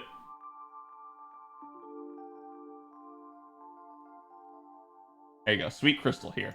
Sweet Crystal is 50% starting charge at MLB, has Ignore Invincible, and is all attack scaling. It's the only C in the game that kind of has the starting charge and invuln pierce like combination. So the C is really, really strong for certain scenarios. Yeah, it's another C that if you have at MLB, you should absolutely level 100 it. You can see the confluence there. Like, there's certain things that are just really, really, really strong. And actually, if you want another preview, we can go and I can show you guys here. This is my NA account. I'm trying to click on the screen when I can't. This is on my phone. So my NA account quite literally has several CEs that it has at max level. See, I'm filtering by acquisition at the moment. Let's filter by level. Turn off event bonus, and you can see these are all level 100 Cs. So if you have one of these Cs, you should probably level 100 it. But it's a good idea to give you guys kind of like some reasonable stuff. Black Grail, strongest CE in the game, 2400 attack instead of 2000 like most other Cs cap out at, and it is 80% NP strength. So this is just the game's like premier damage CE when you're nuking things with Noble Phantasms, which is most of the time, and you want to start from 0 charge. It's how you get the most damage. And again, this is exactly one of the things that you should do. Yeah, another one would be First Day of Filming, aka Cranking, as we all know it, because it's a weird localization issue with the name. But again, this one's also all attack scaling, 50% starting charge, NP strength up by 15%, Buster Card effectiveness by 8%. So some really, really good stuff. I highly, highly, highly recommend looking at some of the things and kind of judging for yourself. But naturally, if you have questions, you can always come and ask. Basically, most content creators, myself included, can tell you. You can get on our Discord. You can always ask there. People are pretty pretty knowledgeable at this point about the game and like what works well and what doesn't. So.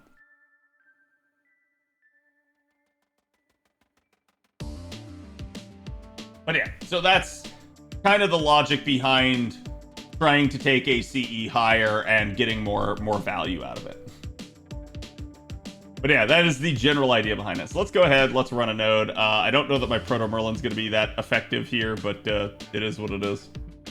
Because usually what I am taking on support, ironically enough, is a Castoria. And I actually have my filter set. God, that took a long time. So I basically have it filtered to event craft essence bonus. Sometimes event servant bonus can be good, but usually it's the craft essences are what you're after. I also set it to MLB only. This could be problematic early in an event, or if you just don't have a lot of friends that roll a lot, that could be an issue. But again, even with my newer account here, it's been okay. And then you can see a list of the actual craft essences for the event that you can turn on or off. If you turn them off, they will not show up on your support. They're still there, you're just not going to see them. So it's like the servant pull still happens, but it is what it is. You can see I have some of the like shop CEs and stuff turned off because I'm already done with that portion of the event, so I don't need them anymore. We'll take Lululululululululu, and we'll basically drop him in here. He has MLB of the gold C. Meanwhile, I have several copies of the 4-star and 3-star C. And actually, ironically enough, we're probably going to... Let me filter by 3 stars here. Yeah, we're going to throw in sickness and in health since it is an MLB in and of itself.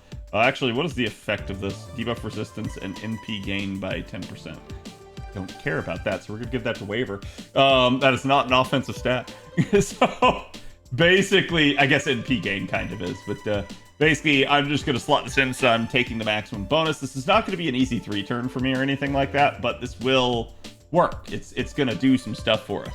I could potentially slot out Waver and throw in Proto Merlin, but right now Waver's giving a little bit more charge. You can see this is the difference between having a more farming-centric support versus having a more challenge-centric support. You can still use someone like Proto Merlin for farming, but it probably means that because she doesn't have a whole lot of charge, you want someone that's going to be a looper, someone that's going to actually refund a bunch of their Noble Phantasm.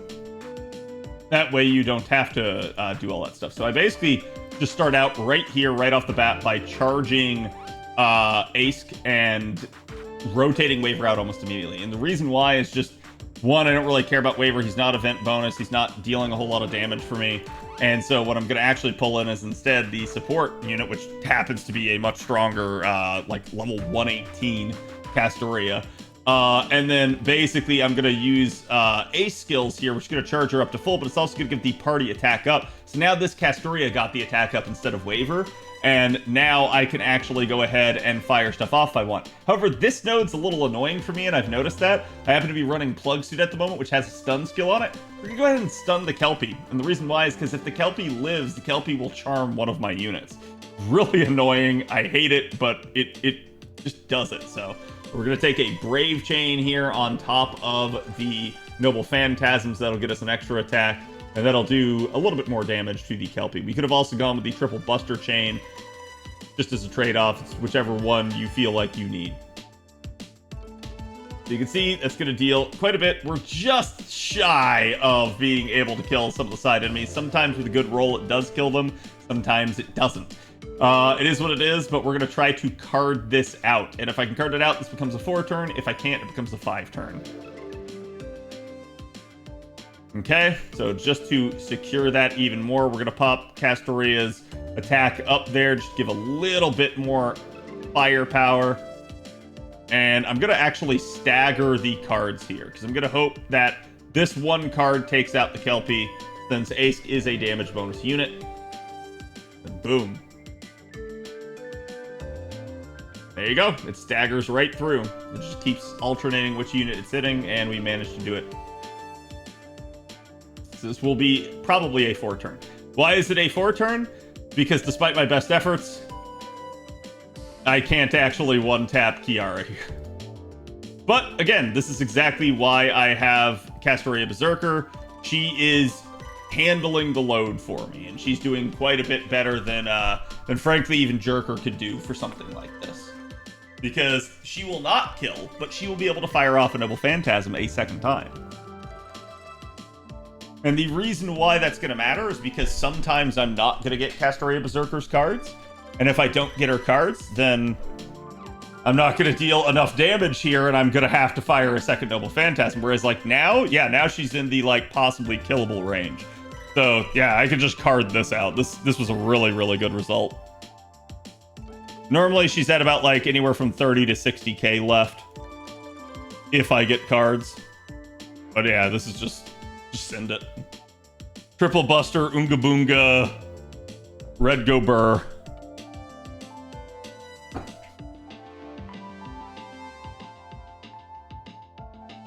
And we leveled up. Of course we leveled up. I've actually gotten a ton of levels off of this event. It has been one of the, like, just to me, premier things about this event is that it is just giving me a, like, metric ton of experience. Really, really good. And it's why, like, I don't mind spending longer and, like, full clearing the shop, which is what I'm going to do.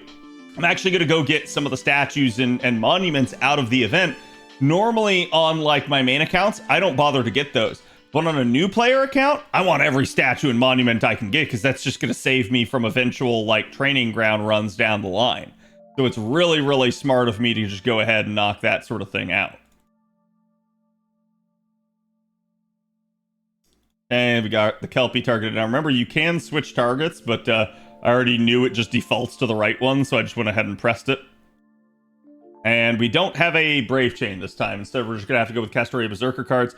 We could have, like, pre-buffed Castoria Berserker, but that runs the risk, because most skills in the game are that 3-turn duration, that runs the risk of, hey, we don't kill here, and then as a result, like, it's just not worth. So we actually did kill the far left enemy, but you can see the Kelpie is going to be our problem now. And if you don't stun the Kelpie can also taunt you, which is really annoying. So I'm going to go ahead, pop the attack up here, and let's see what we got. So I have a Brave Chain there, but I really don't want to Brave Chain. And the reason why is because, well, that's not going to result in me killing anything other than one unit. So instead, we're going to stagger. We're going to actually let Castoria Berserker here with the weaker card just kill the left fish here, and then we're going to let Ace with her 2 guaranteed crit cards now just annihilate the Kelpie here. You can see she gets plenty of damage output. She's actually close to a Noble Phantasm herself again, which is one of the reasons that Ace gets strong. We're going to go ahead, pop all of the skills there other than her charge skill. We're going to pop the attack up because we still have all of the buffs rolling. That's the good news about, like, managing to get a 3-turn out of something like this.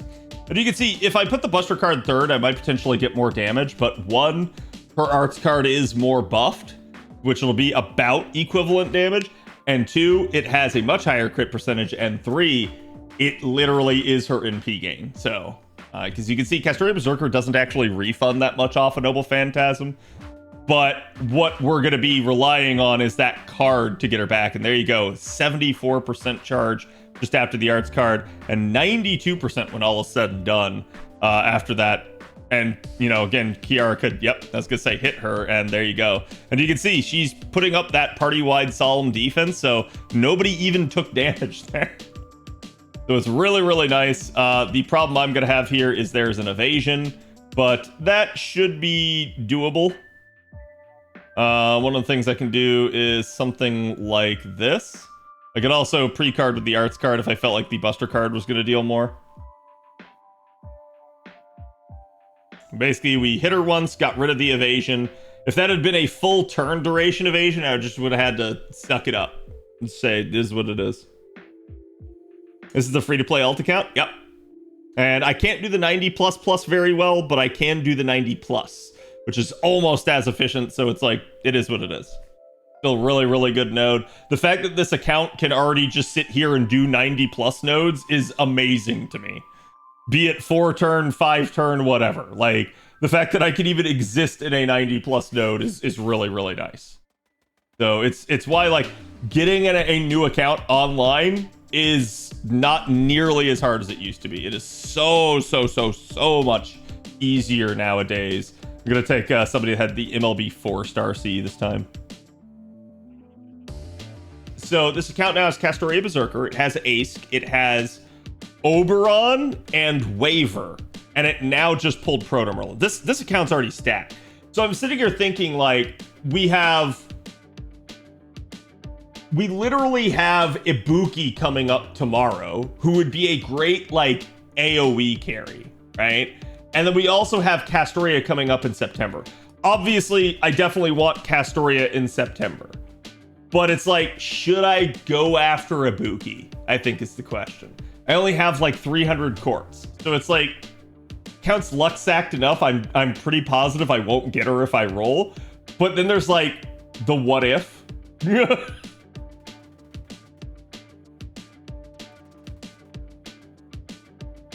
Isn't Summer Scotty still better for this account? It depends. Like, I basically have Oberon and Waver, so I already have two 50% chargers. But yes, there's some argument to be made there. The thing is, I don't have that good solid AoE Berserker, someone that can like really hard carry for AoE needs. So that's why, like, to me, Ibuki's kind of standing out. Plus, Summer Scotty does have a rerun, I believe, next year. But like, what I'm trying to do with this account is I'm trying to get it like online as fast as possible. So it's not that like it couldn't use that. It absolutely could. It's that like I see the potential of getting Ibuki and having this like art synergy going on the account. And as long as the game doesn't like throw something anti-arts at me, this account's pretty stacked. Because like I said, the only issue it has as Berserkers is that foreigners are going to cause it a problem, which I did encounter a foreigner in this event. Had to use command seals. It is what it is.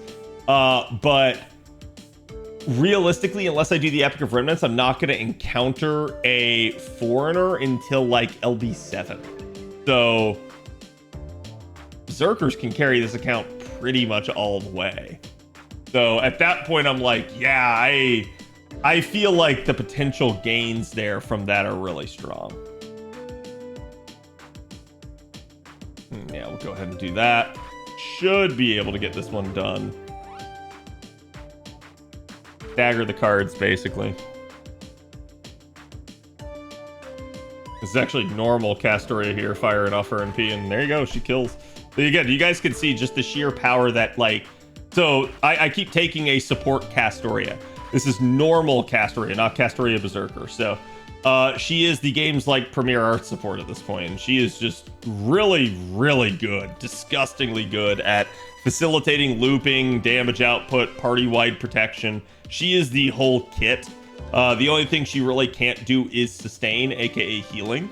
And part of the reason for that is because if she had that, she would just actually be like the most broken thing possible. So that's, again, like getting Proto Merlin, I now have that sustained. So if I do pick up Castoria later, we already have the makings of like what someone called the Invincible or the Immortal comp in the game. And that is a composition that relies on using a sustain unit, using a damage dealing unit, and then using Castoria. And the way it goes is basically your damage dealing unit fires off their NP, your sustain unit fires off their NP right after, and then Castoria fires off her NP third in the sequence, giving her triple overcharge from that, and giving her a ton of extra solemn defense stacks. So with Castoria Berserker, we only get one turn, one times on everybody in the party. With Castoria, her unique variant of solemn defense instead gives you stacks that increase with overcharge. So you can see it's 1 time 3 turns, so it has longer duration. And again, the times increase with the number of overcharges. So putting her later in a sequence gives you a ton of stacks of this, which enemies cannot pierce solemn defense really. So it just makes it a very, very tanky comp. It's very difficult for anything in the game to actually get through it. And that's why you'll see people like just resort to that for a lot of the challenge fights in the game.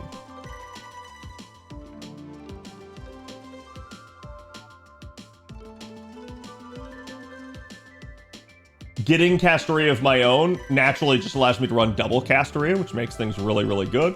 It's also going to allow me to slot in the damage dealer as a support. So starting to think about that, you're like, ooh, then I take basically my Castoria, my Proto Merlin, and somebody else's like NP5 damage dealer. And that starts going way faster and starts becoming a lot more capable. So like, there's a reason why, like, yeah, you can use a friend support, but having your own support is so nice at times.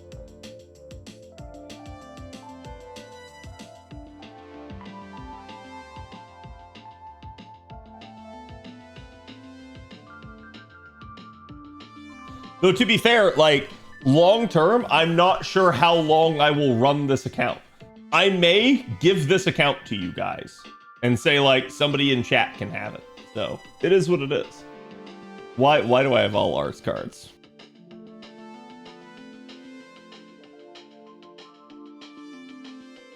Oh my god, it didn't do anything. Let's go.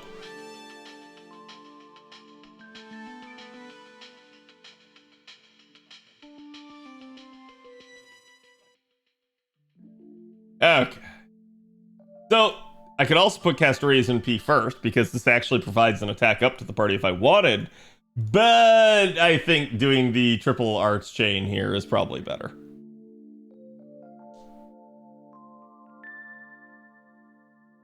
And it could always have surprise winners. Yeah, I just, like, don't get me wrong. I understand, chat. And I completely get why, like, it's important to not just throw quick to the wayside. But what matters most, I think, on an early account is getting it up and running. I've said it before, I'll say it again. Meta supports are your actual, like, midterm goal. You want all of those. But straight up, you do need units. Like, and that's why I said before, it's like, to a degree, anything that you can get your hands on early in an account's life is good. Is good. Now I'm going to use it, because, one, I probably need it, and two, you know what? We're sending everything. Arts is just easier to set up. It is. Honestly, quick is not too bad. But at the moment, I don't necessarily have, like, a hard quick carry. So, like, I definitely have units like Kentucky that are really, really good. And if I can get, like, a quick unit to support, that's fine. But there's also, like, Scotty Caster. So it's not like I'm just, like, restricted to only Scotty Summer, right?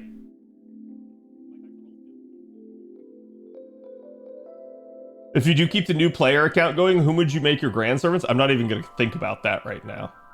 That is like, I'm not even kidding. That is so far down the line. Like, I have to consider how I'm going to get through LB7. That is first and foremost the, like, main problem this account's going to have. And I have to get to LB7 to even worry about that. So.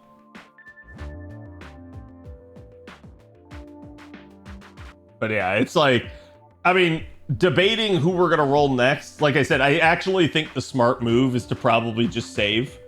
Because I'm not even sure I can get to pity in time for Castoria.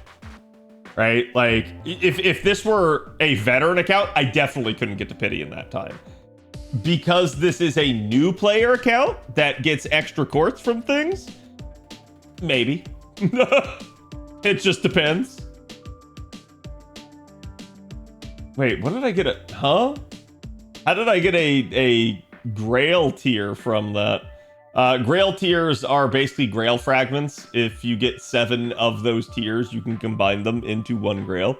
And that is done via the Da Vinci shop over here.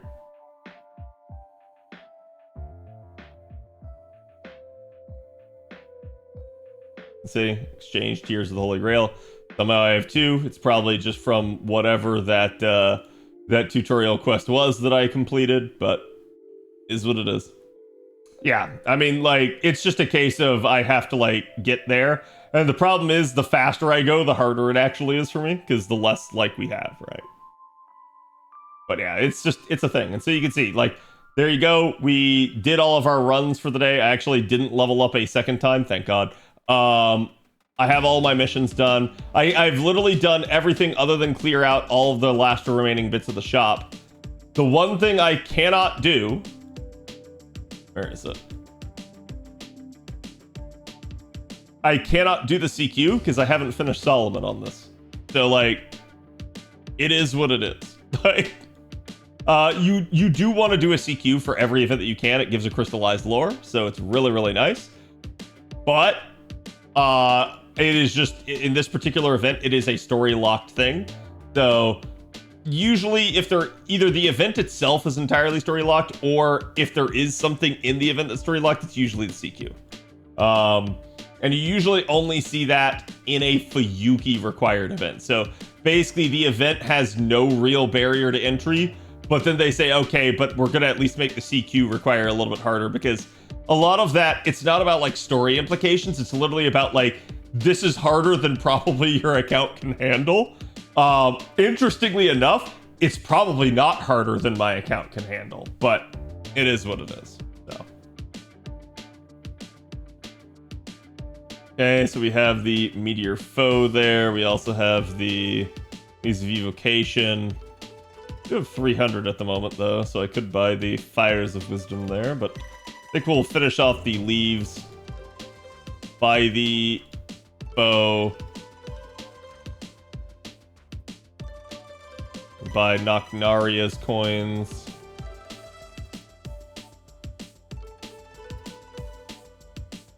I definitely can't get all of Nocnaria's coins via this, but I will. We'll just buy what we can for right now.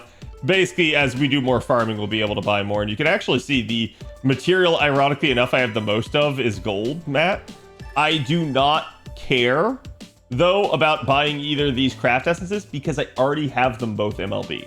The new player account luck sacked on that as well. It literally got 6 different drops during the event of CEs. That is not common. It's actually the most I've ever seen on any of my accounts outside of a lotto event. I've never seen that many CE drops happen. So it is what it is. I don't have to buy all the CEs, so it just bailed me out.